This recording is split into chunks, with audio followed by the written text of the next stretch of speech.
پروسه کال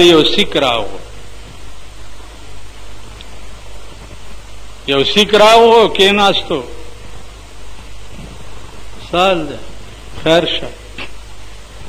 ویل بچی مې نهر دی او دړی اوړه راته پکار سیک اوس خدای خبر دړی اوړه په څو کې ده خو ما 50 روپۍ ورکې مالزه بچی اوړه پیواله یرا سیک د سیزی او ما ته ګور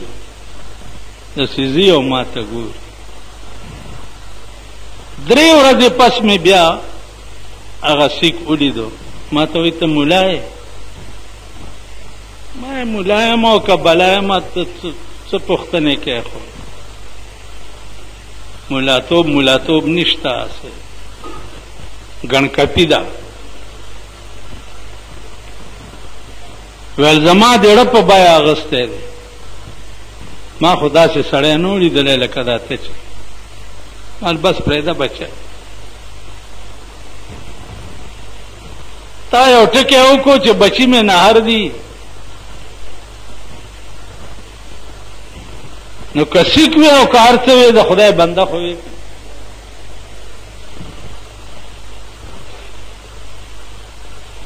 د خدای بنده خو وی په قیامت کې به دا تپوس هم کېږي چې زه بیمارم ته به ورته داسې ولاړې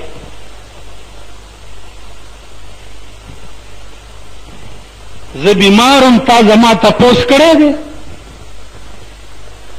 یا الله نه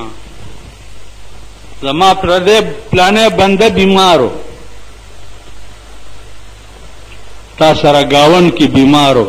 تا تپوس کړی الله بدا تپوس هم کوي چې زه وږی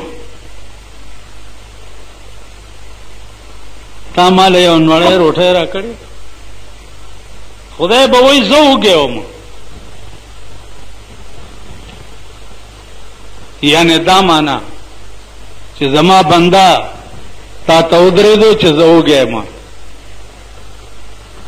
نو تا وله یو روټۍ اخیست زما جامې شلېدلې وې خدای به ورته وایي زما جامې شلېدلې وې تا ماله جامې اغوستې څومره جامې دې وې هره ورځ به دې نوې جوړه بدلوله هره ورځ به نوې رنګ کې د کوره راوتې دا خانان چې دي دا د سهار په 10 بجې د کوره راوځي او چې 9 بجې تپوس وکړي نو وایي باتروم کې دی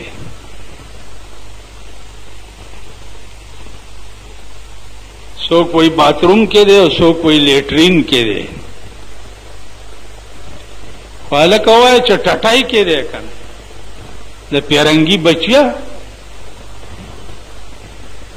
باتروم سے یاد ہے اور لیٹرین سے یاد ہے خواہ ٹٹائی کے دے غل کئی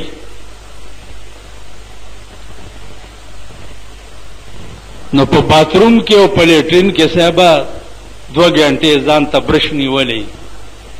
او ځان برشي را برشي او بیا چې بار روزي او بیا په تولیه باندې دا چل کوي او دا چل کوي بیا وقت نما شیشه ته ودرېږي ویښته به سم کی ګیره خو بیا دننه کله کړي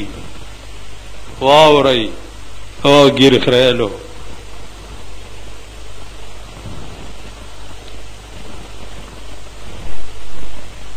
مسله دا ده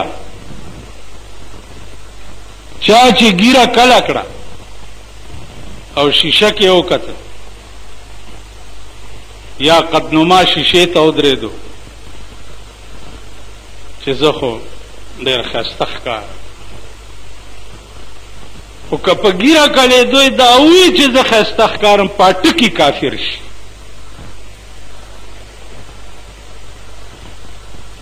په ټکي نه فقط دا چې کافر شي ښځه هم پې طلاقه شي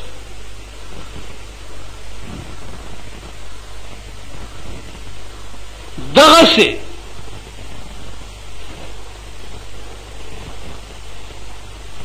ګناه واخله چې تا په فخر وکړو ته به پوه هم نه او د اسلام نه به وتې پوه به هم نه ګیره واجب دي بی بی حوا ویخته ډېر ښایسته و د آدم علیه السلام ویل چې یا الله داسې ویخته مال هم راکړه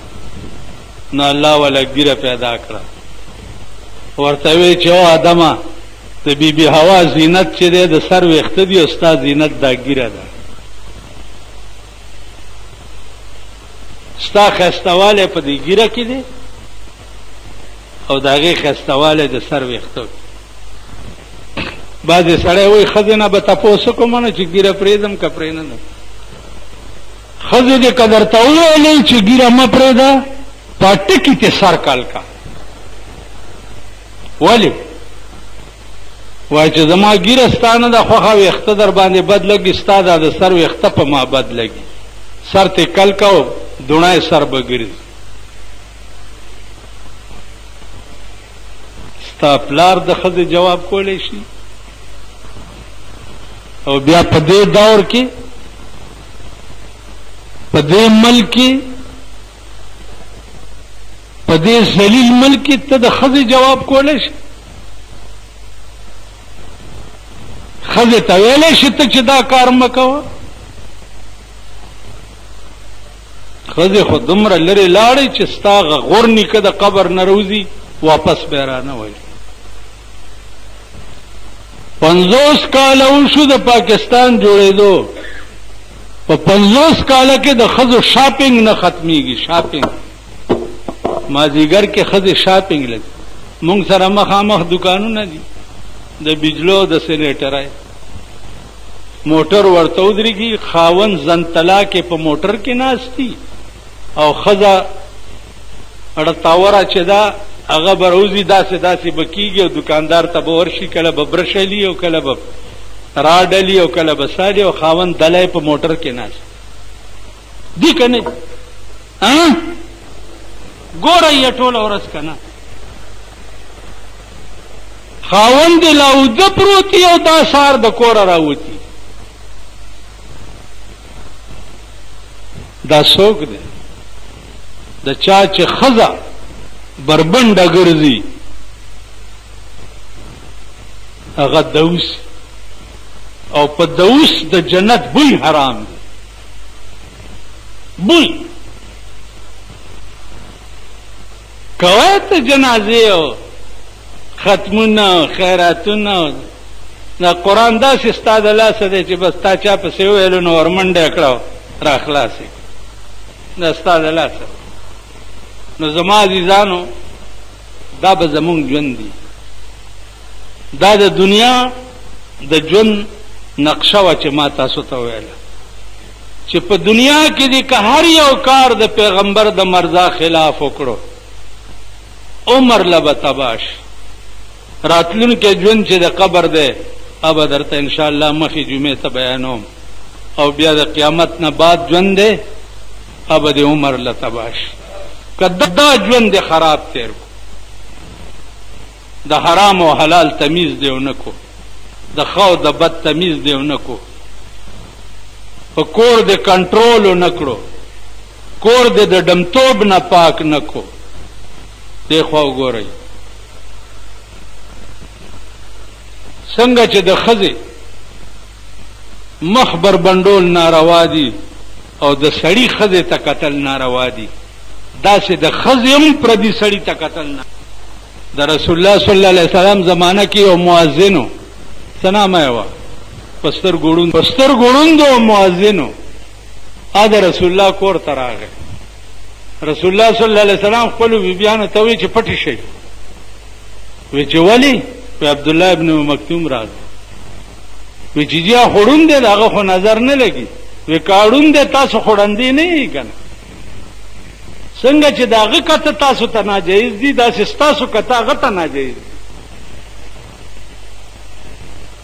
عزیزانو په دې ټولو خبرو سوچ وکړئ مونږ تباه یو زه درته په ایمان وایم که مې دومره عقیدم شته چې په قبر کې مې کیدي، زه وایم چې لا خلک به را باندې ولاړي پاس او په ما بلاندې درزار جوړ شي، خلک به ولاړي. حدیث کې خو راځي که نه چې خلق ته روان شي او لاړ شي نو آتاهم ملکان، دو ملائکې ورته راشي او بیا راکېني او تپوسونه ترې کوي. زه وایم خلکو ته به نه ګوري، لا خلق به ولاړي او په ده به درزار جوړ. الله دې امان راکړي. او په دې پرفتن دور کې دا دعا وکړئ په اخلاص چې خدایا که په دې پاکستان کې د ښځو د حیا او د سړو د حیا او د ملک نه دا تمام کنجرتوبونه او ډمتوبونه څوک کم حکومت نه ورکوي، خدایا هلاکې کې، خدایا هلاکې کې. که دا درد د دې حکومت او د دې بمبرانو په زړه کې نه، خدای دې هلاک کړي او خدای دې په دې ملک داسې نظام راولي لکه په کابل چې د طالبانو نظام راغلی. نن نه 40 کاله مخکې مونږ یو میټینګ وکړو د ظفر علي شاه په کور کې. کېنه مو وایئ که نه، میټینګ هم وکړو د ظفر علي شاه په کور کې چې زمونږ ټول سنیان چې دي